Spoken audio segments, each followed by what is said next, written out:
জয়নগরের Gabberia junior high school, এই junior high স্কুলের building তৈরি হবে, তার জন্য 5 বছর আগে টাকা স্যাংশন হয়ে গেছে, কিন্তু এখন পর্যন্ত বিল্ডিং দেখা যাচ্ছে।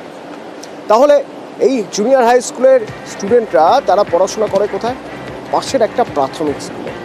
এ তো গেল বিল্ডিং সমস্যা, ক্লাসরুম সমস্যা। এর চেয়ে বড় সমস্যা কি জানেন? টিচারই নেই। প্রাথমিকের টিচাররা কোনো মতে ক্লাস 5, 6, 7 পর্যন্ত পড়ান, কিন্তু ক্লাস 8 তো আর পড়াতে পারছেন না। ক্লাস 8-এর ক্ষেত্রে কি হবে? অর্থাৎ ক্লাস 8, 9, 10 এরা পড়বে কোথায়, কিভাবে? এই ক্লাস 8-এ যারা পড়ছে, 9-এ যারা পড়ছে, তাদের ভবিষ্যৎ কি? অর্পণ রয়েছে আমার সঙ্গে। অর্পণ, স্কুলের এই অবস্থা কেন? তো এই প্রশ্নটাই এলাকাবাসী, অভিভাবক যারা রয়েছেন, যারা ছাত্রছাত্রী রয়েছেন, তাদেরও এই অভিযোগটা রয়েছে। তার আমরা যাব কোথায়?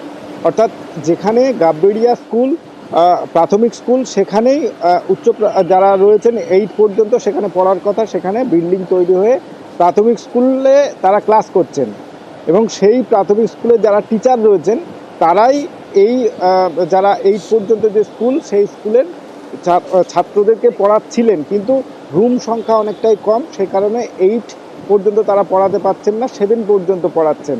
আর সেই কারণেই এই গাববেড়িয়া এলাকার যারা ছাত্রছাত্রী রয়েছেন তারা প্রায় 3 কিলোমিটার দূরে স্কুলে গিয়ে ভর্তি হতে হচ্ছে।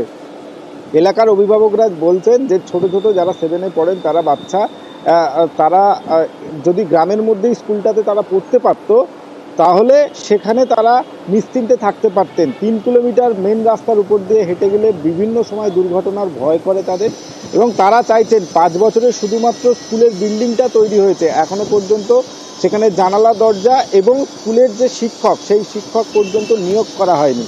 অর্থাৎ এই যে স্কুলের যারা ছাত্রছাত্রী রয়েছেন তাদেরকে পড়াশোনা করার জন্য তাদের কাছে স্কুল থাকতেও তাদেরকে যেতে হচ্ছে 3 কিলোমিটার দূরে।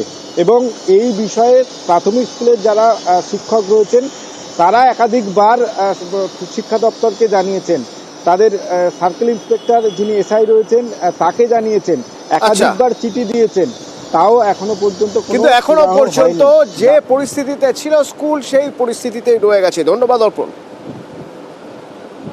আমাদের এই স্কুলে মাস্টার দেওয়া হোক, কারণ আমার বাচ্চা যখন এইভাবে পড়াশোনা করেছিল 7 পর্যন্ত পড়িয়ে মাস্টাররা বলেছিল যে এখানে মাস্টার দেয় না, সেইভাবে গাড়িটা আমরা দিতে পারবো না, আমরা 8 পর্যন্ত পড়াতে পারবো না, কত আমরা সামাল দেবো, সেই জন্য তোমাদের বাচ্চাকে তোমরা নিয়ে চলে যাও। আমরা নিয়ে চলে যেতে বাধ্য হয়েছি 7 থেকে। 2018 সাল থেকে হয়েছে স্কুলটা, স্যাংশন হয়ে রয়েছে। এখানে উপরে যত কর্তৃপক্ষ তারা এখানে এসে ভেরিফিকেশন করে গেছে।